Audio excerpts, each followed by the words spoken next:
Bueno, buenas tardes. Una vez más estamos con la bendición del obispo Quirilo de Buenos Aires, Sur y Centroamérica, de la Iglesia Ortodoxa del Patriarcado Serbio, una, la, la clase número 12 del Catecismo, y en el cual esta vez vamos a hablar sobre el bautismo, justamente. Y vamos a hablar un poco sobre el bautismo como el sacramento y después hacer un poco énfasis a el oficio en sí, porque como se acerca Semana Santa y Pascua, y estuvimos hablando que eh, aquellos que estén ya convencidos y firmes en la decisión de querer bautizarse en la fe ortodoxa, la en la Iglesia Ortodoxa, entonces eh, sería bueno repasar el bautismo para que tengan un poco de noción de qué sucede en el bautismo y el simbolismo de cada movimiento. Este, Acerca del bautismo, como sabemos, el bautismo es el primero de los sacramentos, es la puerta a los demás sacramentos. Y ¿Y por qué es el más importante el bautismo? Porque el bautismo es el sacramento que purifica al alma y al cuerpo, lo purifica de esa naturaleza caída, ¿no? ¿Se acuerdan que cuando hablamos sobre la creación del hombre, eh, hablamos que Dios creó al hombre santo, puro y con libre albedrío, pero Adán y Eva, los primeros hombres, mal usaron ese libre albedrío, desobedecieron, y con esa desobediencia entró el pecado y la muerte. Y entró esa inclinación a pecar, ese veneno, esa enfermedad en el hombre. Entonces, con ellos, esa enfermedad se traspasó a toda la generación. Eh, la Iglesia Ortodoxa entiende que lo que recibimos de Adán y Eva es la inclinación a pecar, en la enfermedad, y no recibimos la culpa por el pecado que ellos recibieron, que ellos hicieron. Eh, entonces es distinto la teología, ¿no? En la Iglesia Ortodoxa que en la confesión romana, en la Iglesia Ortodoxa, insisto, lo que heredamos de Adán y Eva es la inclinación a pecar, heredamos esa enfermedad que hace que nosotros también pequemos, ¿no? Pero no heredamos la culpa de ese pecado de Adán y Eva. Y entonces, como heredamos esa enfermedad, al ser concebidos, al nacer, eh, tenemos esa enfermedad.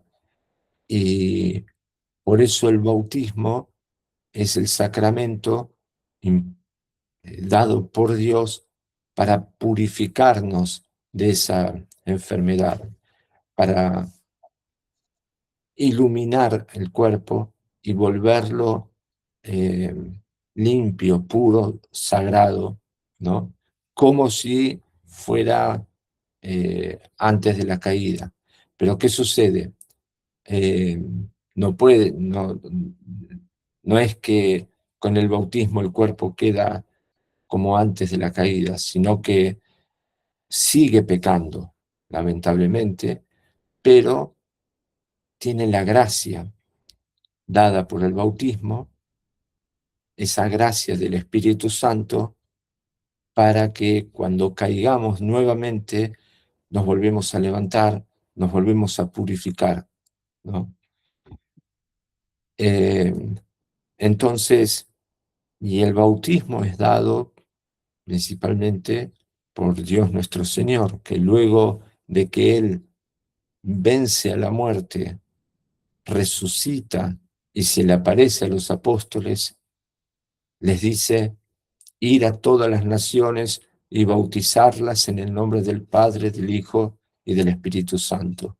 O sea que Él enseña a bautizar y manda a bautizar, especialmente luego de la resurrección, luego de haber vencido a la muerte.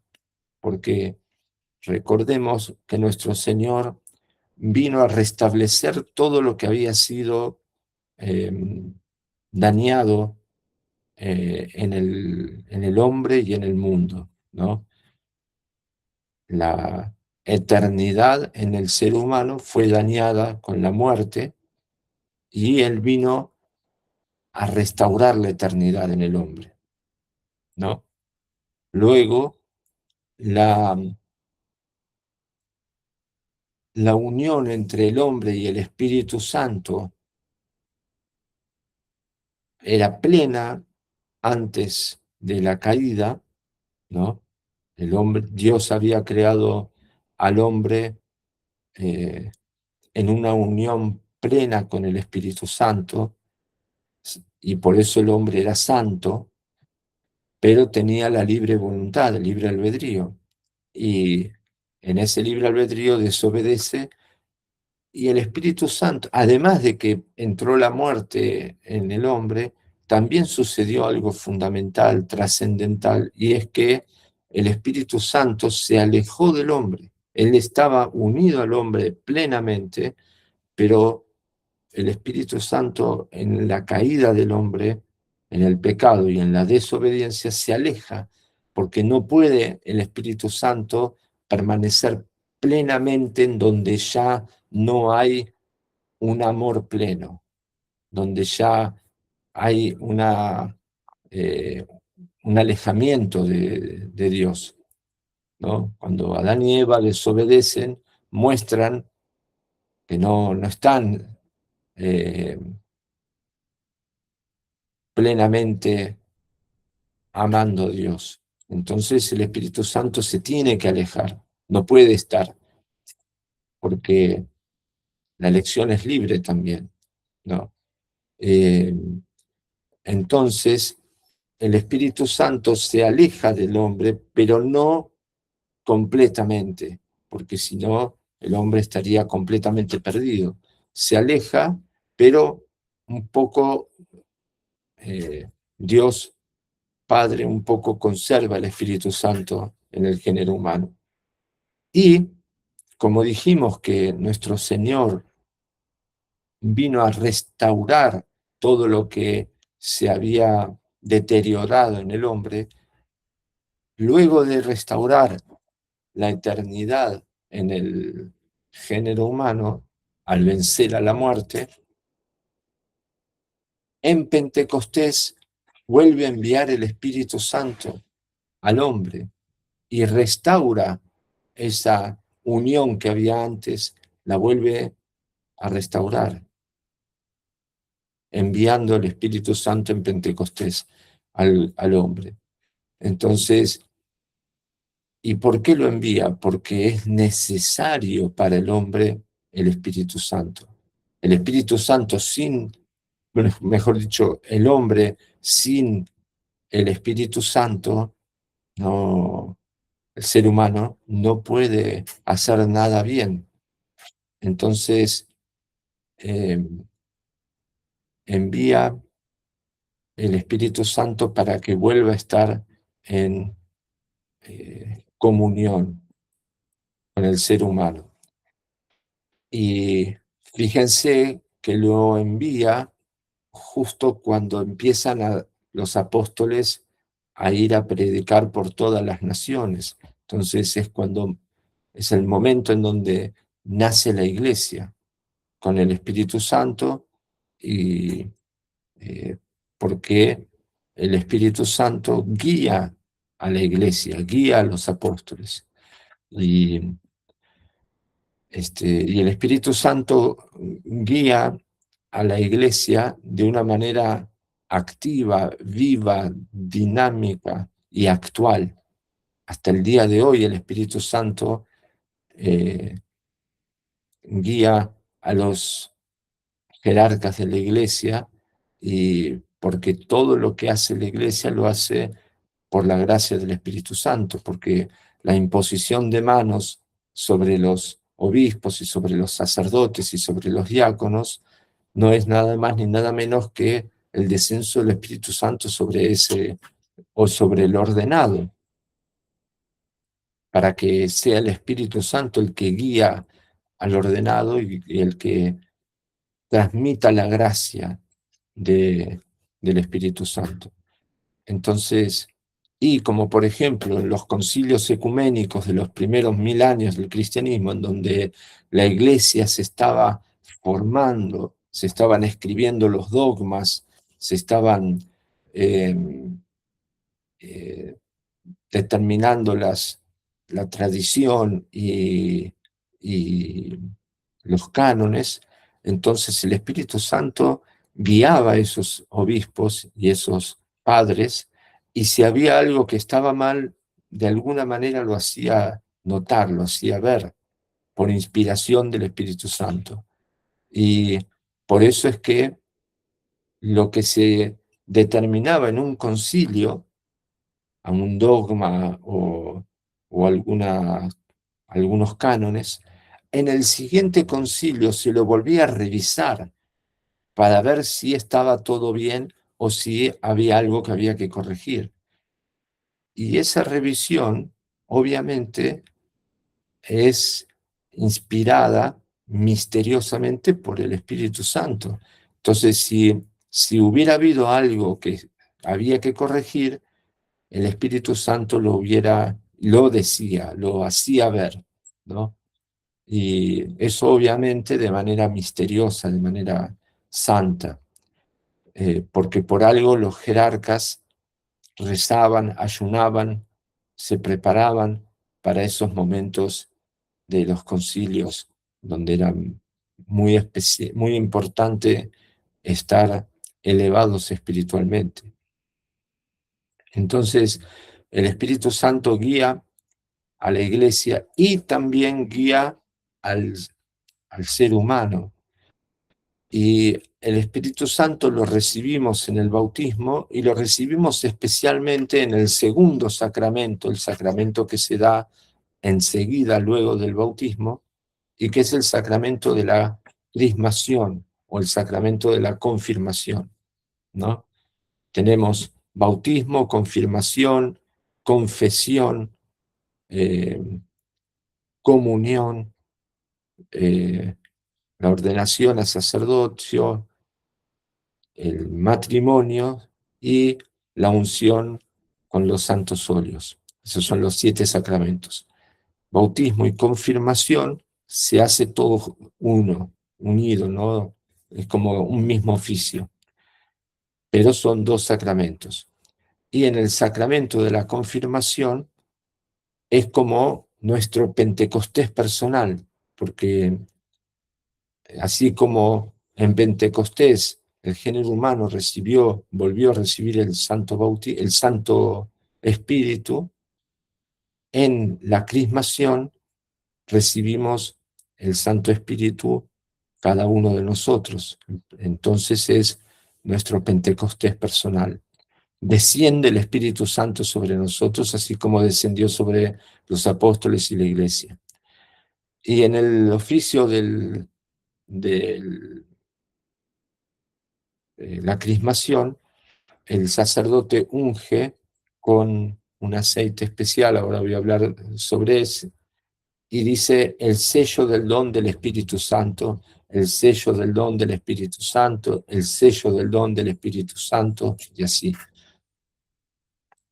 Y eso, el Espíritu Santo sella su presencia en la persona que lo recibe. Y por eso estos 2 sacramentos son tan fuertes, tan importantes. Y el primero es la puerta para los demás sacramentos. Si uno no está bautizado, no puede recibir de los otros sacramentos, ni la comunión, ni la confirmación, eh, ni la comunión, ni el matrimonio. Para casarse en la Iglesia Ortodoxa tiene que uno estar bautizado en la Iglesia Ortodoxa, o por lo menos uno de los dos, porque hay veces en donde se puede un ortodoxo casarse con una católica romana o viceversa. Este, pero bueno, ahora sería bueno hablar en particular del oficio del bautismo, y voy a hacer compartir pantalla para que veamos.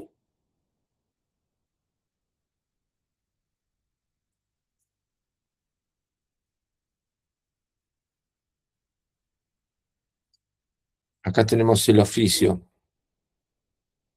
Pueden ver, ¿no? Sí, sí, padre, se ve. Sí, padre. Buenísimo. Después les voy a mandar, lo voy a compartir, es más, lo comparto ya mismo, este link.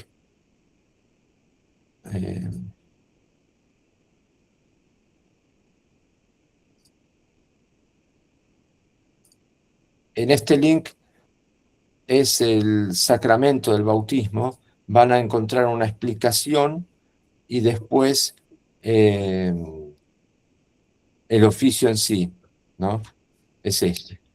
Esta primera parte es la explicación del bautismo, el simbolismo y la importancia de bautizar desde niños. No esperamos hasta que los chicos elijan si quieren ser cristianos o no. Los padres, como responsables de los hijos, le damos lo mejor.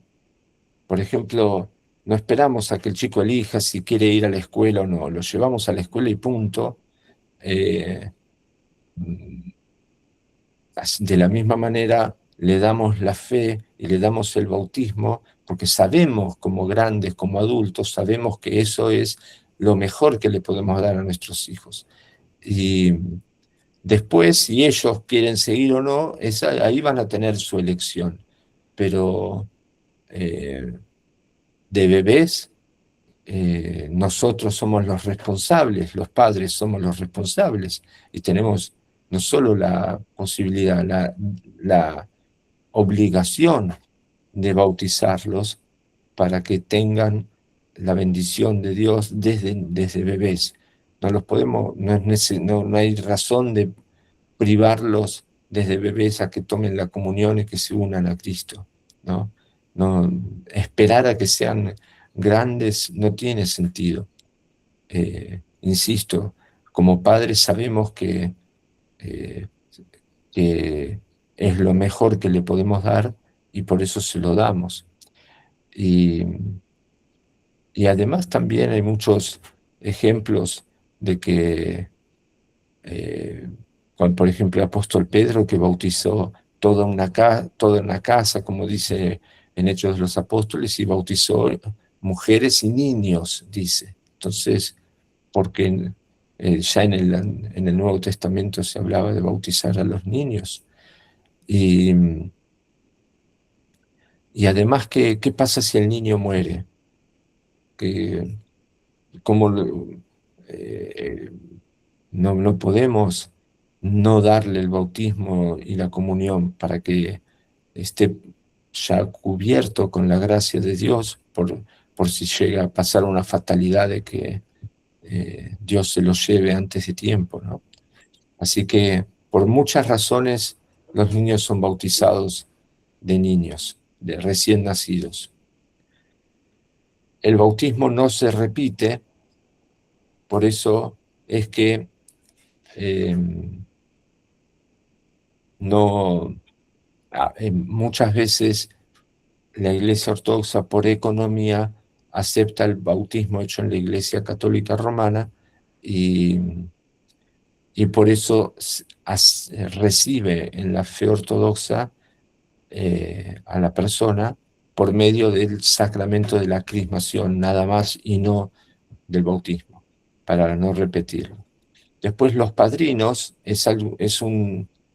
una persona, es algo muy importante en el bautismo, porque el padrino no es el mejor amigo, ¿no? Como se acostumbra a veces que si uno va a bautizar a su hijo y voy a poner de padrino a mi mejor amigo de la secundaria, y no, el padrino tiene que ser ortodoxo. ¿Por qué? Porque es el que se responsabiliza ante Dios para guiar al bautizado en el camino como ortodoxo, ¿no? Entonces, el bebé o de adulto, la persona se bautiza y es nuevo en la fe. Entonces hay que guiarlo, hay que llevarlo. Y esa responsabilidad la toma el padrino. No solamente los padres de los chicos, pero también los padrinos. Por ejemplo, cuando es un bebé bautizado, bueno, los padres se ocupan de guiarlo en la fe ortodoxa a su hijo, pero también lo hace el padrino. Y cuando una persona ya es mayor eh, y, y se bautiza por decisión propia, no porque tenga en la familia eh, alguien ortodoxo, entonces el padrino toma esa responsabilidad de ayudarlo, instruirlo, responderle las preguntas, guiarlo. eh, por eso el padrino es una figura muy importante y tiene que ser ortodoxo y tiene que ser un ortodoxo que eh, conozca y que sea responsable, ¿no? Dentro de la fe. Y después el nombre de los bautizados también. La costumbre piadosa es que eh, tener un nombre del cual haya un santo, ¿no? Eh, por ejemplo, mi nombre es Esteban, eh, me bautizaron me dieron el nombre del santo primer mártir Esteban, archidiácono y primer mártir.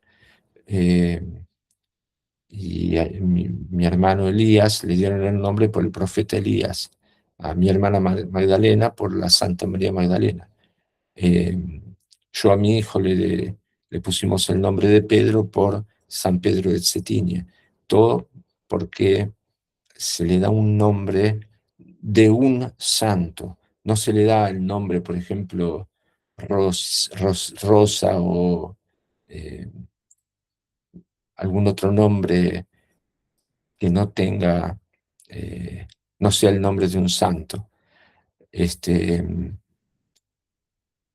En la, en la Iglesia Ortodoxa Serbia, a veces sí se dan nombres que no son de santos, porque la Iglesia Serbia tiene otra costumbre, y es que ya la familia ya tiene un santo protector que es de generaciones pasadas, de todas las generaciones, que se llama la Slava, que es un santo que los serbios, cada familia serbia tiene un santo protector que ya viene de generaciones pasadas. El nuestro, por ejemplo, es San Elías. Y hay otros que tienen, por ejemplo, San Nicolás. Y entonces, como ya tienen a San Nicolás como santo protector, entonces a los hijos les ponen otros nombres, ¿no? Bogdan, Budislav, Milovan, Rosa, también conocí una Serbia Rosa, pero porque ya tienen su santo protector. Pero en las otras confesiones, en las otras costumbres, mejor dicho, la costumbre rusa, búlgara, griega, se le ponen nombres de un santo para que ese santo sea el protector. Entonces, todos aquellos de ustedes que quieran bautizarse, entonces hay que pensar estos tres puntos, ¿no? Si ya fueron bautizados en la Iglesia Católica Romana, entonces cada uno, vamos a hablar en particular con cada uno de los que quieran bautizarse y vamos a definir eso con el obispo. Si el obispo ¿Le parece bien? Entonces se hace confirmación. Y si la persona misma quiere, porque dice, y a mí me bautizaron en la iglesia romana, pero no, no me convenció, prefiero ser bautizado con bautismo en la fe ortodoxa, y entonces también se puede hacer eso, se puede volver a bautizar. Eh, Después, los padrinos, que cada uno tiene que elegir un padrino. Si es un hombre el bautizado, entonces tiene que ser padrino. Y si es una mujer la bautizada, entonces tiene que ser una madrina. Y obviamente, como dijimos, ortodoxa. Después vemos aquellos que no conocen a nadie que pueda llegar a ser padrino o madrina ortodoxa porque no tienen en sus allegados, y bueno, se puede ver de la parroquia elegir alguno, ¿no? Lo podemos ver, pero esto es importante hablar para que vayamos pensando en eso. Y después el nombre, ¿no? El bautizado o la bautizada. También hay que pensar en eso. Así que bueno, después bautismo, comienza el oficio. Está todo bien, ¿no? Yo por ahí estoy hablando y quería ver si sigue la grabación bien. Bueno, el bautismo comienza con unas oraciones que se llaman de exorcismo. ¿Por qué exorcismo? Porque son oraciones que a todos nos leyeron, ¿no? Porque en donde no hay bautismo todavía, es como que hay más posibilidad de presencia del demonio. Entonces, porque todavía falta la iluminación en ese cuerpo. Entonces, es por eso, no hay que asustarse, ¿no? Entonces se hacen unas oraciones de exorcismo. Y en una parte de esas oraciones, eso se hace en el atrio de la iglesia, o sea, en la puerta que da a la calle. Entonces, en un momento, el sacerdote lo hace que el bautizado se dé vuelta y, y diga, eh, ¿dónde está?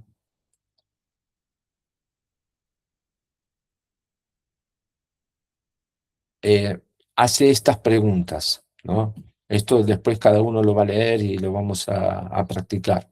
Pero el sacerdote le pregunta al bautizado, al que se va a bautizar, renuncias a Satanás, a todas sus obras, a todos sus ángeles, a todo su culto y a todo su orgullo, y el catecúmeno, el que está siendo bautizado, dice, sí, renuncio. Y esto se pregunta 3 veces. ¿Renuncias a Satanás, a todas sus obras, a todos sus ángeles, a todo su... Sí, renuncio. Una vez más, sí, renuncio. El sacerdote dice, ¿has renunciado a Satanás?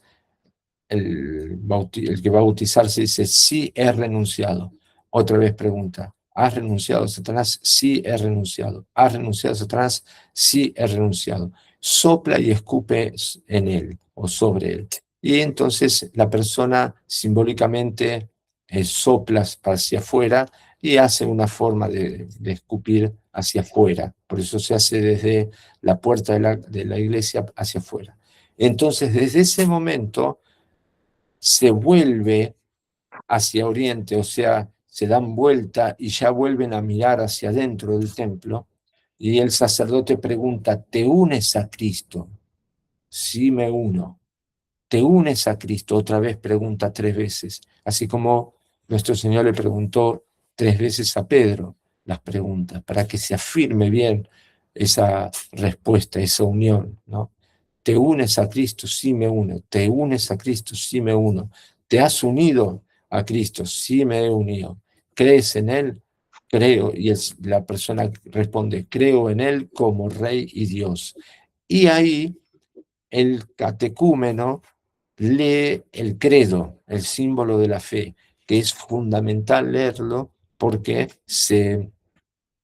porque es lo que creemos, es el símbolo de lo que creemos y por lo cual nos estamos bautizando. Yo me bautizo en la fe que dice este credo, ¿no? Entonces, por eso es fundamental. Y bueno, luego se vuelve a preguntar, ¿te has unido a Cristo? Adoro al Padre, al Hijo y al Espíritu Santo, Trinidad consubstancial e indivisible. Ya pasa todo lo que fue el exorcismo y ahora ya estamos adorando al Padre, al Hijo y al Espíritu Santo. Y de ahí ya nos vamos al centro del templo. Eso todo se pasaba en la puerta y ahora vamos al centro del templo. Y ahí es donde va a estar la pila bautismal. Y bueno, ahí empieza todo el oficio, se hacen distintas oraciones. Esto les aconsejo que la lean, las oraciones, para que estas aguas sean santificadas por la fuerza, la operación y el descenso del Espíritu Santo, para que sobre ellas descienda la redención y la bendición del Jordán. Eh, toda, eh, Todas oraciones muy especiales, muy lindas. Y luego se bendicen el agua en donde va a ser bautizado, y luego se hace una unción con un óleo. Esta unción con óleo no es la confirmación, es eh, una primera unción con un óleo bendecido. Y, y se unge el pecho, la espalda, las orejas, y se dice, para el pecho y la espalda se unge para curación del alma y del cuerpo. Las orejas para que oiga la predicación de la fe. Las manos porque tus manos me hicieron y me formaron.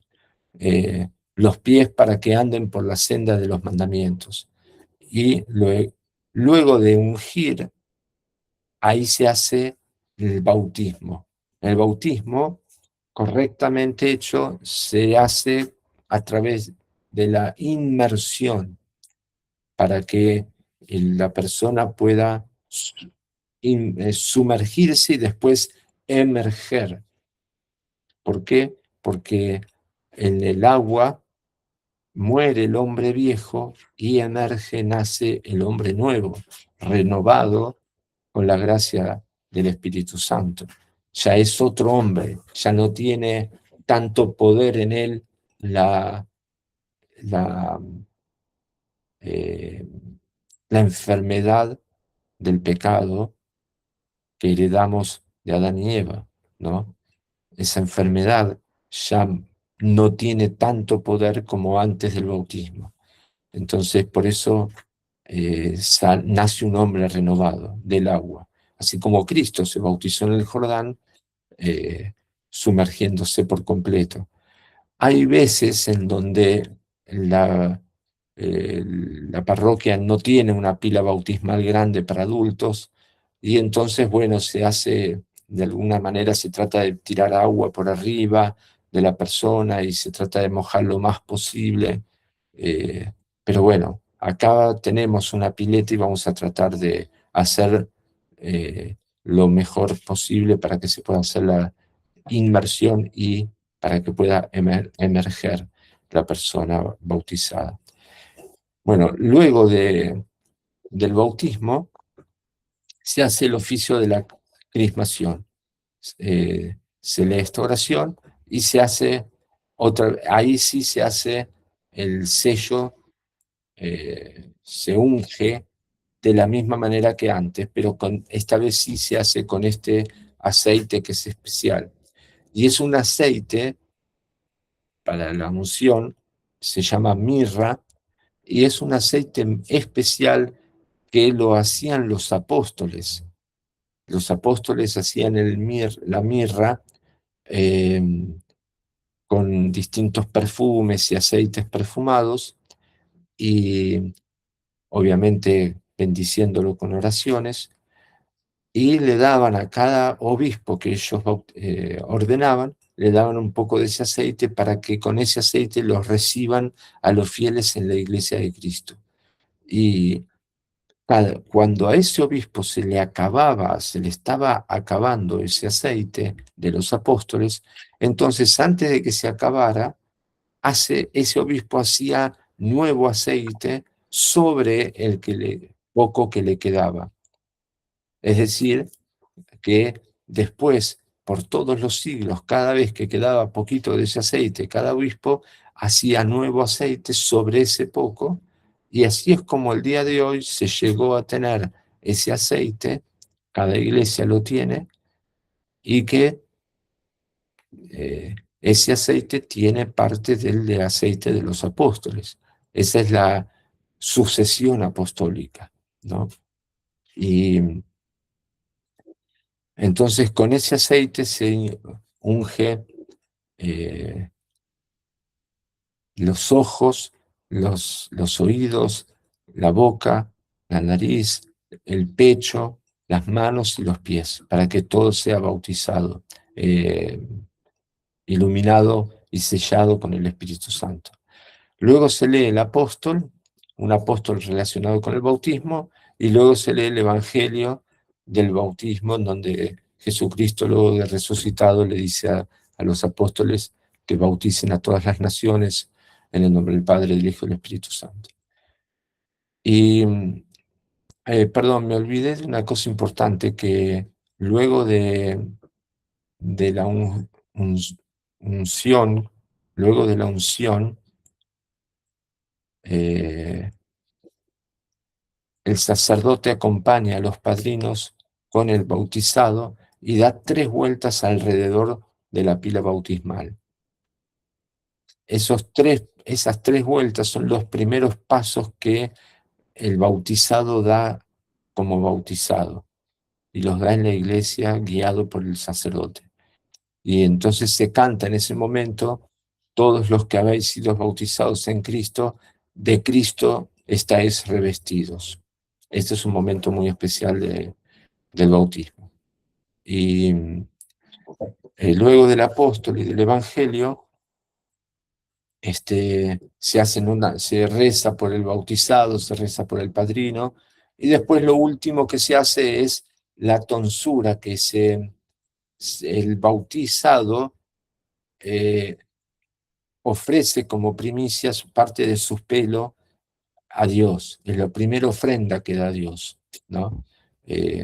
Antes eran los primeros pasos que daba en la iglesia, en esa caminata alrededor de la pila bautismal, como procesión, y ahora da como primicia de su pelo, un poquito, se corta un poquito de cada 4 costados, en nombre del Padre, del Hijo y del Espíritu Santo, del frente, de atrás y de un costado y del otro.